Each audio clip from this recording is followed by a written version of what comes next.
Maintenant, dans ce bilan des séries de 2025 que j'ai vu, il fallait également que je parle de Alien Earth. Donc Alien Earth, co-créé par Noah Hawley, première série live action sur la saga Alien. Donc j'ai déjà fait une vidéo sur la saga Alien que vous pouvez regarder, où vous pourrez voir mon avis sur tous les films de la saga. J'avais fait une critique avec le collègue Armand d'Alien Romulus que j'avais trouvé sympathique. Genre formellement c'était super, mais en termes d'histoire c'était un gros globi-boulga de ce qu'on avait déjà vu dans la saga Alien. Et donc jusqu'à présent, je trouve que la saga Alien patine plus, paradoxalement, parce que ça a toujours été la meilleure saga par rapport à l'autre. Je trouve que la saga Alien patine plus que la saga Predator, qui elle connaît une vraie résurgence. Et Alien Earth, c'était un peu mon espoir pour qu'on ait enfin un bon projet Alien au sein de Disney du coup, parce que c'est Noah Hawley qui en prend la charge. Noah Hawley qui a fait ma série d'anthologie préférée qui est Fargo, que j'adore, qui a fait Légion, qui est dans mon top des plus grandes séries de super-héros qu'on ait jamais eu. Donc Noah Hawley ne m'a jamais déçu, j'ai même bien aimé son film avec Natalie Portman dans l'espace, que j'ai trouvé assez cool aussi. Donc moi j'étais curieux de voir comment il allait utiliser le xénomorphe et dans quel contexte, donc le contexte de la Terre, et on a eu des affiches, on a eu de sublimes affiches qui ont bien joué sur ce côté marketing de l'alien qui va peut-être attaquer la Terre. Donc dans cette série qui se déroule peu de temps avant le premier Alien, en vérité ça n'a aucune importance parce que la série peut se dérouler à n'importe quelle timeline, ça change rien du tout en vérité, donc il y a aussi ça.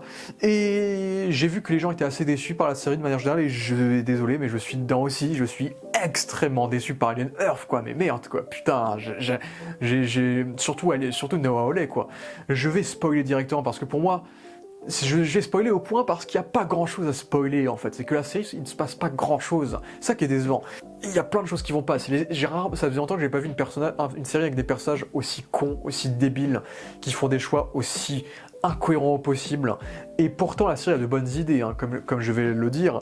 C'est que je trouve que la prémisse avait du potentiel durant les 2-3 premiers épisodes. C'est que durant les 2-3 premiers épisodes, on voit le vaisseau se cracher, on a pour la première fois je crois un aperçu de la Terre dans l'univers d'Alien, donc on voit à quoi ressemblent les buildings dans l'univers d'Alien, des buildings assez gris dans un univers assez terne, parce que Alien ça a toujours été de la SF assez terne visuellement, ça n'a jamais pété de couleur on va dire, et donc c'est très cool de voir des soldats avec les guns et avec les véhicules de Aliens patrouiller sur la Terre, donc visuellement c'est assez cool, et de découvrir tout cet univers là avec 5 entreprises différentes, la Wayland notamment, et donc le Neverland, je crois Neverland du coup de Cavalier, donc le personnage de Cavalier, donc cette espèce de Mark Zuckerberg super jeune qui contrôle aussi une zone de la planète. Donc l'univers est intéressant, c'est qu'on n'a jamais vu la Terre avant, et voir le xénomorphe coincé dans ce vaisseau, rentrer dans un building, tuer des riches, donc il y a une thématique intéressante peut-être là-dedans aussi, je trouve que ça vend bien la couleur de qu'est-ce qui pourrait se passer si un xénomorphe était sur Terre.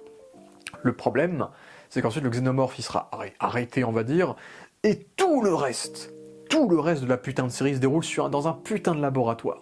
Et même si le laboratoire est sur Terre, ça ne change rien à ce que l'on a vu dans le reste de la saga, c'est-à-dire des xénomorphes buter des gens dans un putain de huis clos. Surtout qu'en dehors du laboratoire, on est sur une île, donc ça reste un huis clos aussi. Donc voilà, la série nous enferme dans un putain de huis clos alors qu'on nous vendait avec les affiches, avec la promo assez cryptique qui était pas mal, une série où l'alien allait foutre la merde sur Terre, tu vois. Je m'attendais pas non plus à une série d'invasion, hein, ne me trompez pas, mais putain, je trouve que c'est mensonger, Genre, l'alien sur Terre, non, il est dans un labo toute la série, frère. Non, il est sur une île, on va pas voir un alien contre... Moi, quand tu me dis une série qui s'appelle Alien Earth, je vais attendre à voir un alien monter sur des buildings, monter sur une voiture, buter des flics, buter des je sais pas quoi, des trucs comme ça, quoi. Je sais pas, un truc comme Signe, un alien qui se promène dans la ville, qui fait peur à la télé, etc., je sais pas. Non, là, non. Et ça, c'est la première grosse déception. Deuxième grosse déception, la mise en scène que j'ai pas du tout aimé. Je trouve que la mise en scène fait très kitsch. La photo est très moche. En fait, ça fait très MCU. Il n'y a pas vraiment de photo, en fait. C'est très lisse, c'est très pâle. C'est dès qu'on sort dehors, et dehors, c'est de la forêt, donc ça fait kitsch aussi, hein, avec l'île. L'île, du coup, où la majorité de la série se déroule. C'est pas très beau visuellement. Et puis la mise en scène est assez décevante aussi. C'est que la mise en scène, il y a quelques beaux plans qui sont faits juste pour faire des beaux plans. C'est qu'on fait des beaux travelling, surtout quand en fait, on voit que les 2 premiers épisodes ont du budget, le reste on a beaucoup moins. On va dire que c'est ça. C'est qu'il y a quelques beaux plans sympas dans les 2 premiers épisodes, souvent des plans pour montrer qu'on a de la thune, mais qui servent souvent à rien et qui parfois n'ont pas de sens dans ce qu'on nous montre. Et puis le reste des épisodes, c'est du huis clos, donc on sent pas le budget, et au final, il n'y a pas trop d'effets super cool, et même dans la DA assez décevante, c'est que c'est cool. Je sais pas si c'est cool, de refaire le vaisseau du premier Alien. Parce qu'en gros, du coup, ces aliens, parce qu'il y a plusieurs aliens, et ça c'est une bonne idée pour le coup, ces aliens proviennent d'une expédition d'un vaisseau spatial qui va se cracher sur Terre, c'est comme ça qu'ils vont tous arriver sur Terre, et ce vaisseau spatial est censé être un vaisseau sur des chercheurs qui ont capturé ces aliens. Donc pourquoi ces chercheurs ont un vaisseau qui a exactement le même design que le vaisseau du premier Alien? Pourquoi? Ça n'a aucun putain de sens, parce que le truc c'est que c'était ça la thématique du premier Alien. C'est que dans le premier Alien on suivait des ouvriers. Du coup on suivait des ouvriers qui étaient assez délaissés technologiquement par la Weyland, du coup qui avaient un vaisseau qui était un peu sale, un peu gris, qui avait des dysfonctionnements, etc. Alors que là, on suit des chercheurs qui ont capturé des espèces extraterrestres absolument inconnues de la planète Terre, qui ont été envoyés par une entreprise importante, et on leur donne un vaisseau de merde également avec des dysfonctionnements, avec le même design que le vaisseau d'ouvrier du premier Alien. Ça n'a aucun putain de sens, à part le fanservice. Et en plus, je trouve que l'épisode 5, beaucoup disent que c'est leur préféré parce que c'est celui qui rappelle le plus le premier Alien. Pour moi, l'épisode 5, c'est le pire épisode de la série. J'ai pas du tout aimé l'épisode 5. Parce que le truc avec l'épisode 5, c'est que c'est un remake raté du premier Alien. Parce qu'en fait, l'intégralité de l'épisode se déroule dans le vaisseau. On voit les membres de cet équipage petit à petit tous crever, en fait. Et en fait, pour moi, dans cet épisode, il se passe rien qu'on ne savait pas, en fait. C'est que le truc, c'est que qu'est-ce qu'il y a à savoir? C'est que oui, en fait, l'argument de cet épisode, c'est que les chercheurs, ils sont cons, ils font des conneries, et à cause de leurs conneries, les aliens réussissent à s'enfuir, ils les butent un par un. Sauf du coup le personnage de Moreau qui est cool, qui lui a réussi à s'en sortir. Le seul twist qu'on a, c'est que c'est Cavalier qui avait plus ou moins commandité le crash de ce vaisseau. Ok, mais on n'avait pas besoin d'un épisode d'1 heure pour deviner ce truc-là. Parce qu'en vrai, l'épisode ne sert à rien. À part prendre notre temps à découvrir que tous les personnages autour de Moreau sont super cons, alors que c'est censé être des scientifiques, des chercheurs, etc. Et donc on voit un pseudo-massacre mis en scène de façon un peu kitsch, encore une fois, parce que comme j'ai dit, la mise en scène, c'est souvent de la mise en scène, on dirait les Power Rangers, avec les séquences dans la forêt, etc. Dès que t'es dans une séquence dans une forêt avec un xénomorphe quand il fait jour, ça fait Power Rangers. Il n'y a plus d'ambiance, il n'y a plus de jeu d'ambiance, de lumière, etc. On a perdu ça. Et ça me fait chier. Et donc je trouve que la série est très kitsch. C'est que, par exemple, il y a l'alien, le xénomorphe, que je trouve assez mal iconisé, c'est qu'on essaye quelquefois de jouer sur le fait d'entrevoir l'alien et de ne pas le voir complètement, mais je trouve que parfois le découpage des scènes les scènes d'action sont ignobles. Si les scènes d'action sont découpées comme du Taken, quoi. C'est surdécoupé au point où on comprend rien, où tout est super découpé. En fait, ils essaient de faire une mise en scène où tout va très vite, comme ça on n'arrive pas à voir l'alien en entier, entre guillemets. C'est un peu ça leur objectif. Mais ça marche pas parce qu'on n'arrive pas à profiter de la scène d'action elle-même, et du coup on voit un truc surdécoupé comme un sandwich, quoi. Et du coup c'est super mal fait, et ça va avec cette mise en scène qui est assez osef, il n'y a aucune idée de mise en scène particulièrement intéressante, il n'y a rien de marquant, de mémorable, tout est artificiel, tout est classique, tout est fait au strict minimum, je trouve, dans la mise en scène. Et comme j'ai dit, le décor d'une forêt d'un labo, je trouve que ça rend le tout très kitsch et très pauvre et très décevant dans la DA générale, quoi. La seule idée de mise en scène qu'on pourra retenir de cette série, c'est que la série adore faire des superpositions d'image à une autre en jouant avec l'opacité pour qu'on ait un personnage et le fond de sa pensée qui apparaît également en superposition sur cette image-là, en jouant sur le jeu d'opacité, etc. Et la série nous fait ça tout le temps. On peut trouver ça saoulant, mais je trouve qu'au moins c'est le seul truc qui donne une identité à la série, parce que je trouve que c'est la seule série qui fait ça. En tout cas, c'est la seule série qui fait ça de façon constante. Et pour le coup, c'est la seule idée que je trouverais intéressante par rapport à la mise en scène de cette série qui est assez décevante. Autre déception, c'est le montage qui est calamiteux. Désolé. Bon, j'aime bien l'idée du générique. Le générique qui est une sorte de récap de l'épisode précédent de façon complètement effrénée, avec une musique un petit peu terrifiante, et le titre qui apparaît comme dans le film de Ridley Scott. Ça, j'aime plutôt bien le générique. Mais sinon, la série fait tellement artificielle, fait tellement Disney a demandé de faire ça, que au bout de 8 secondes de série, tu as déjà des flash forward du xénomorphe. C'est au lieu de te poser l'ambiance, au lieu de te faire un épisode d'1 heure où tu ne vois pas le xénomorphe avant 50 minutes, admettons, tu as des flash forward de ce qui va se passer dans la suite de la série, tu as des flashs du futur qui vont popper tout au long de la série, qui vont te spoiler plein d'éléments de la série, et et je trouve que ça t'enlève l'horreur en fait, parce que ça te spoile l'horreur. Et je trouve que ça c'est l'autre gros défaut de la série, c'est que l'horreur je la trouve très ratée. Je ressens pas d'horreur, je ressens pas de pression, je ressens pas de peur, je ressens pas de... Je me chie pas dessus devant cette série, quoi. C'est que ça me fait pas peur en fait. Ça me fait pas du tout peur. En fait c'est plus ou moins une série d'action psychologique. En fait c'est ça qui est paradoxal, c'est que Noah Hawley a dit qu'il allait ignorer tout ce qu'on a eu dans Prometheus et Covenant, notamment la technologie, bon, au point d'en faire un plagiat du premier Alien, comme on l'a dit. Après, pour le coup, la reconstitution de la technologie est assez fidèle à ce qu'on a vu dans les premiers Aliens, donc ça c'est plutôt bien. Mais du coup, je trouve que la série fait très sous Prometheus dans cette thématique. C'est que le personnage du coup de Kirsch, je crois, le personnage de Timothy Olyphant, c'est un sous-David. C'est un sous-David, sauf qu'il est beaucoup moins développé, que David, alors que David c'était au cinéma, là c'est dans une série télé qui a plus de temps pour le développer. Donc on est sur un sous David, et en plus de ça, toutes les thématiques de la série sont reliées à la quête de l'immortalité, à la quête de l'avancée des avancées scientifiques, à la quête de milliardaires pour se faire du profit. Donc tout ce qui était et à des quêtes presque religieuses également. Donc tout ce qui était posé dans Prometheus. Donc voilà, je trouve que la série est quand même assez proche des thématiques de Prometheus, et certaines de ces thématiques sont bien traitées et d'autres beaucoup moins. Parce que ça c'est plutôt les points forts de la série que je pourrais évoquer du coup. Après j'ai pas fini avec les défauts, hein, attention. faut le dire. J'aime bien l'idée de suivre des androïdes qui ont la mémoire d'enfants en fait. C'est qu'en fait on a des enfants qui étaient tous mourants en phase terminale, et en fait on a implanté la mémoire de ces enfants, la conscience de ces enfants dans des androïdes du coup. Des androïdes surpuissants qui sont très forts physiquement, etc.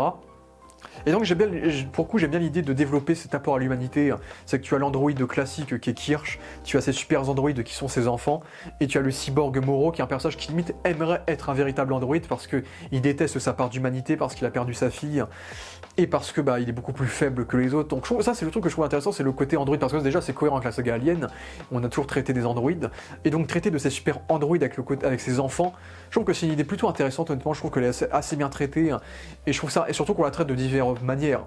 C'est que personnellement moi je trouve que tous les acteurs sont assez bons. Ça c'est le truc qui peut diviser parce que beaucoup ont détesté les acteurs. Moi je trouve les acteurs assez bons honnêtement. Je trouve que Sidney Chandler, qui a un peu comme, elle a un petit côté Ella Purnell, elle a de grands yeux, elle a un regard très animé limite. Je trouve je trouve qu'elle a un côté un peu touchant. C'est un personnage qui marche plutôt bien, qu'on comprend à peu près, qui a une naïveté qui provient de sa personnalité d'enfant qui la rend intéressante.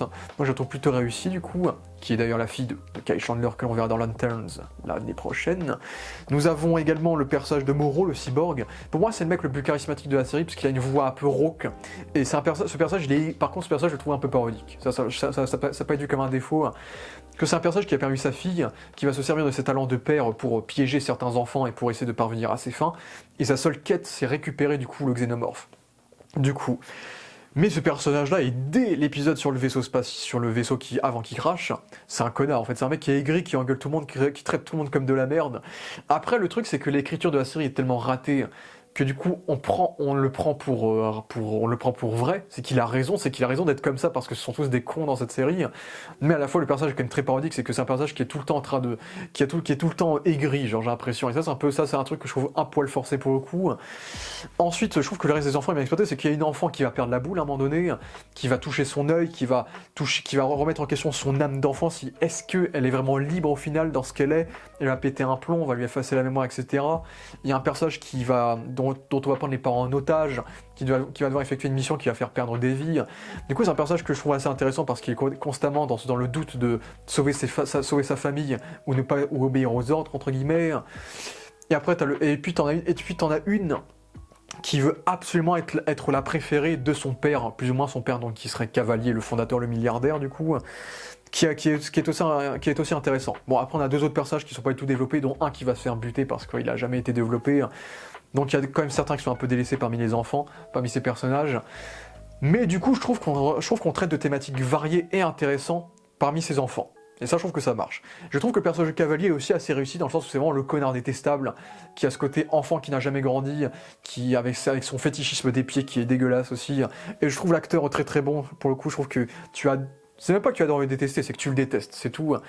Et puis c'est de là qu'on a toute cette thématique sur Peter Pan, qui aurait pu être intéressant au début, parce que je trouve que c'est un truc qui marche bien, et puis ça fait très rire, parce que du coup ça montre à quel point Disney en profite, et fout tous les trucs de Disney dans Alien, parce qu'on a le truc de Peter Pan, mais on a également le truc de l'âge de glace également, dans cette série qui était assez marrant.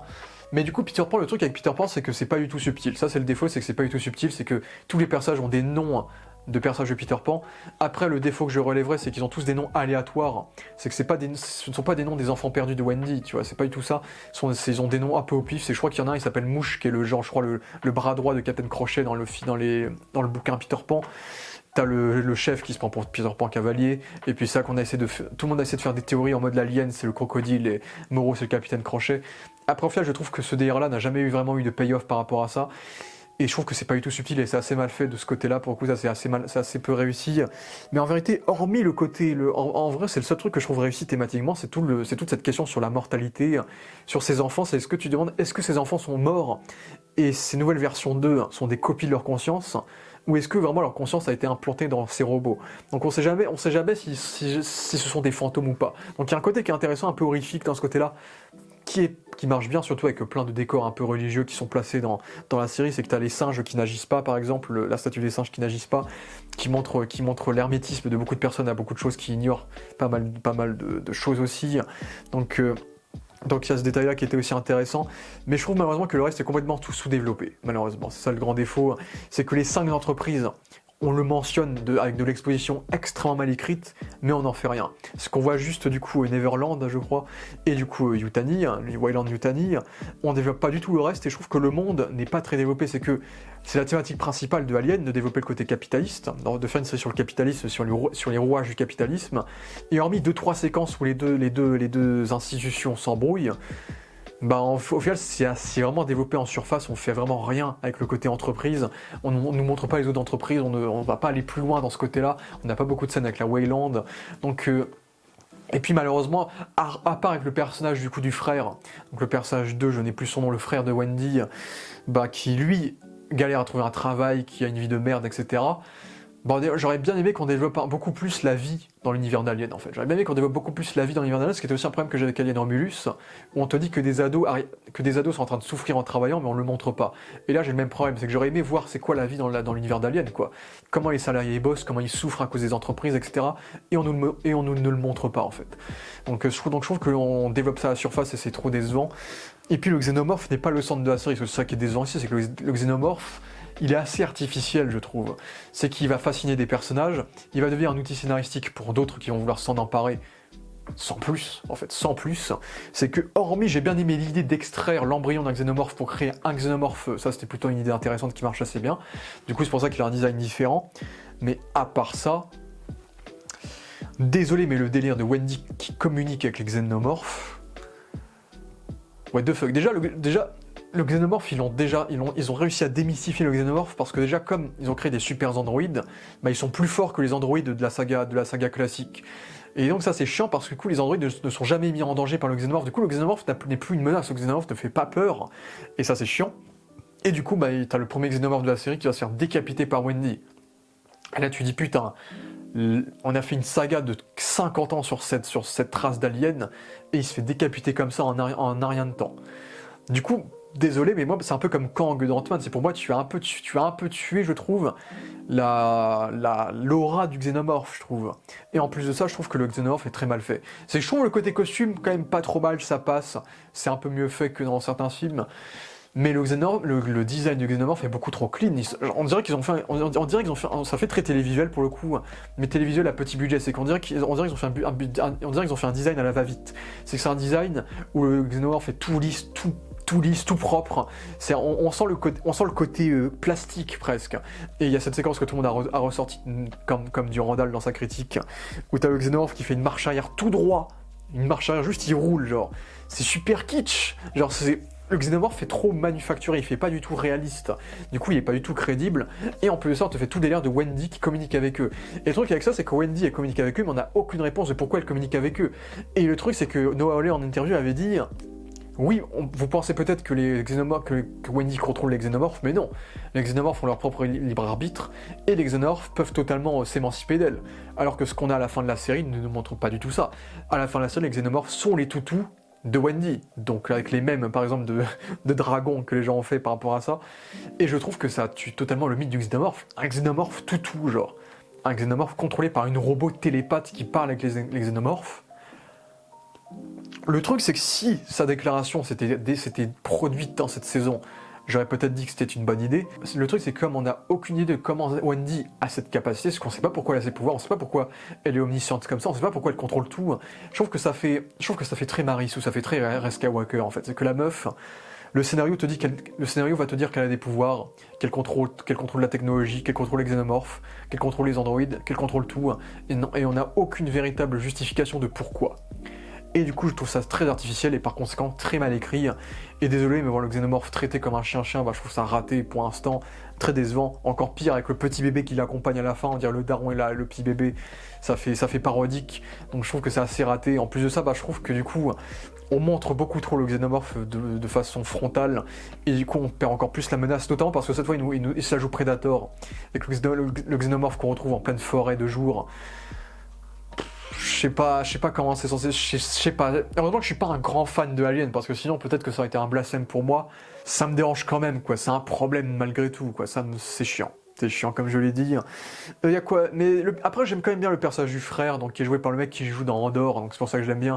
Après, il avait joué aussi dans Black Mirror et dans The End of the Fucking World, il me semble, qui était pas mal. Bah, je trouve qu'il est tout. C'est un bon personnage. Après, c'est un personnage qui est assez cliché. Hein. C'est un personnage qui veut absolument retrouver sa sœur et qui veut la libérer. Donc, c'est pas un personnage qui est plus complexe que ça, malheureusement. Donc, je peux pas en dire plus. Et c'est aussi ça, c'est que la série est très lente.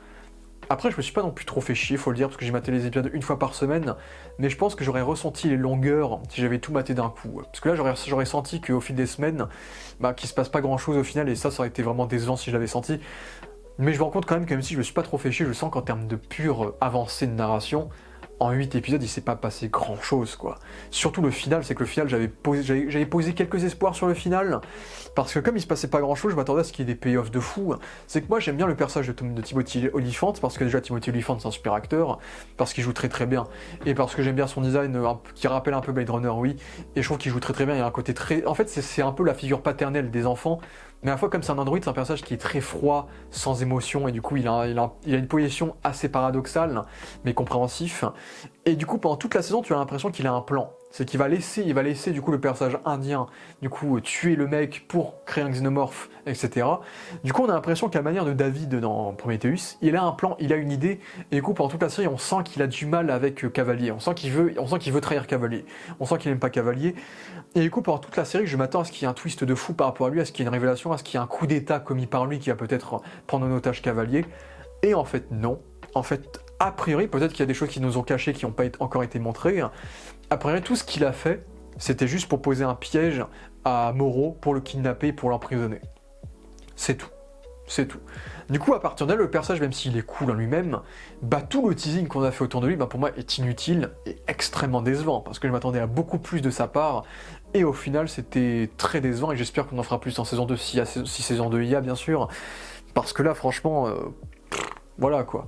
Après, j'ai bien aimé le plan final qui faisait très, qui racontait presque la naissance de Jésus en trois personnages. Donc le plan de fin où les trois méchants sont enfermés dans la même prison. Donc il y a aussi ça. Par contre, ouais, il y a aussi, en parlant de fin, la musique rock'n'roll. C'est quoi cette idée de merde de foutre une musique rock'n'roll à la fin de chaque épisode? C'est pas du tout adéquat avec le style de la série et encore moins avec l'univers d'Alien. La musique rock'n'roll qui conclut chaque épisode.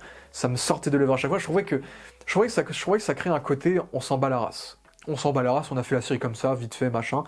Allez, petite musique rock'n'roll pour terminer, et voilà, balancer ses pesées. Et du coup, j'ai pas du tout aimé ce délire-là de la musique rock'n'roll, j'ai pas du tout adhéré à ça, et je trouve que ça empire encore plus la sensation qu'on a de terminer chaque épisode. Après, un point que j'ai plutôt bien aimé, c'est les nouveaux aliens, c'est que oui, ça c'est l'idée que j'ai bien aimé, c'est le fait de rajouter de nouveaux aliens pour un peu varier le bestiaire de la saga Alien, donc tant qu'à sous-utiliser le xénomorphe, j'ai plutôt bien aimé les autres aliens, notamment l'œil. C'est un peu devenu le fan favorite, l'œil qui va tomber sur un corps de mouton, qui est un personnage qui est un alien qui est très très trash dans son rendu. J'adore le visuel de ces 8 yeux qui se forment en un seul œil. Donc le côté parasite du personnage qui a besoin d'hôtes pour survivre. Je trouve que ça marche assez bien. Et pareil, malheureusement, on voit qu'il est intelligent, on voit qu'il essaye de piéger des personnages, bon, de façon aléatoire parce que le scénario est pas ouf. Mais pendant toute la série, on te tease le fait que peut-être il va rentrer dans le corps d'un humain, il va pouvoir parler et nous raconter le fond de sa pensée. Et pareil, comme il se passe dans cette série, il va rentrer dans le corps d'un humain à la fin de la saison, mais on verra pas la suite. Du coup, on nous réserve ça sous le coude pour la deuxième saison. Et encore une fois, je trouve ça décevant parce que l'alien et le concept étaient cool, mais on va pas jusqu'au bout parce que ça, en fait, ça fait comme les anneaux de pouvoir. Ça se voit, on a étiré le concept de la série sur genre 5 saisons. Et du coup, on ne raconte que pile ce qu'il faut pour une saison. Ensuite, on va nous raconter pile ce qu'il faudra pour 2 saisons, jusqu'à qu'on aille en 5 saisons. Alors qu'en vérité, je pense qu'on aurait pu tout concire en 3 saisons, avec des saisons beaucoup plus gourmands en termes de contenu. Et c'est vraiment le ressenti que j'ai eu avec cette série-là, c'est qu'on avait aussi on a aussi eu l'alien qui vole le sang des gens, qui a un design plutôt cool, mais qui revient jamais, qui fait jamais plus que ça, donc c'est assez décevant aussi. On a l'espèce d'alien plante, qui a un côté caméléon, hein, qui se cache derrière les murs, et qui va dévorer des gens. J'ai plutôt bien aimé, mais c'est vrai que pareil, on nous montre ça qu'au dernier épisode, sinon il fait rien du tout, donc il est pas très, donc malheureusement on n'en fait pas grand chose non plus. Et on a ces espèces de mouches géantes avec une trompe qui du coup sont dévoilées sur la fin de la série parce que du coup on va nous montrer que ces robots qui sont indestructibles au final peuvent mourir, donc ça va créer de l'enjeu, bon, qui reviendra jamais sur le reste de la saison malheureusement, qui va donc buter un robot avec de l'acide. Donc ça aussi c'est une idée d'alien qui est bien développée. Et le problème c'est qu'on a ces 5 aliens qui sont là, qui ont des concepts cool, mais qui ne sont quasiment pas utilisés, parce qu'il ne se passe rien dans cette série. Donc encore une déception dans cette idée-là aussi. Et puis les personnages sont cons, hein. Le robot qui meurt, qui essaie de poser le plat comme ça, en ouvrant à moitié la porte avec le pied. Mais quel con, tu pouvais pas juste l'ouvrir et poser comme ça. Tous les personnages sont débiles, il y a plein de personnages qui ont fait des choix absolument effarants, encore une fois. Après là, je les ai pas tous en tête encore, comme je le dis, mais des fois je me dis, mais frère, t'es sérieux ? Notamment l'épisode 5 dans le vaisseau. Là, il y a des personnages qui sont très très cons, hein, qui respectent pas les règles de sécurité, qui mettent pas de gants, qui mettent pas de combis, qui font... Ça fait très Prometheus et Covenant comme incohérence pour le coup. Donc les personnages sont très très cons très très souvent dans la série. Après j'ai pas forcément énormément d'exemples à vous donner là maintenant, parce que j'ai la série sortie il y a un petit moment déjà. Et puis voilà quoi. Et le final, le très décevant. Pour conclure, le final très décevant, parce que le final, c'est plus un final de mi-saison que de saison pour moi. C'est que là, on a le coup d'état des enfants contre les adultes, et puis voilà. Et puis il y a une Yutani qui arrive, et puis voilà, il y a les aliens qui sont en team-up avec les enfants, donc c'est super cringe. Et puis voilà. Ah oui, il y a aussi le serviteur de Cavalier. Ça, j'ai bien cette idée-là, que Cavalier, qui est jeune, a un serviteur qui a l'air d'avoir plus de 50 ans, qui pourrait être son maître, alors, mais au final, c'est son serviteur parce qu'il est très intelligent. C'est une idée qui est sympa, du coup, on découvre que c'est un androïde aussi. Mais pareil, avec Wendy, qui est une super girl power, bah, il y a plus d'enjeu, quoi. Elle contrôle tout le monde, elle peut tuer tout le monde. Donc, je trouve qu'il n'y a pas d'enjeu, ça marche pas, là. Je trouve que ça marche pas. Et cette fin, comme j'ai dit, décevante par rapport à ça. Bon, il y a un petit combat sympa entre Kirsch et Moreau, mais à part ça, je sais pas ce qui s'est passé dans la tête de Noah Hawley. J'ai l'impression que Alien est une saga tellement culte que même Noah Hawley, aussi talentueux soit-il, ne peut pas parvenir à concevoir quelque chose de potable en format télévisuel. Et c'est ce qui nous a montré là, c'est que je suis assez déçu par cette série. Je l'ai battue une fois par semaine, et voilà quoi.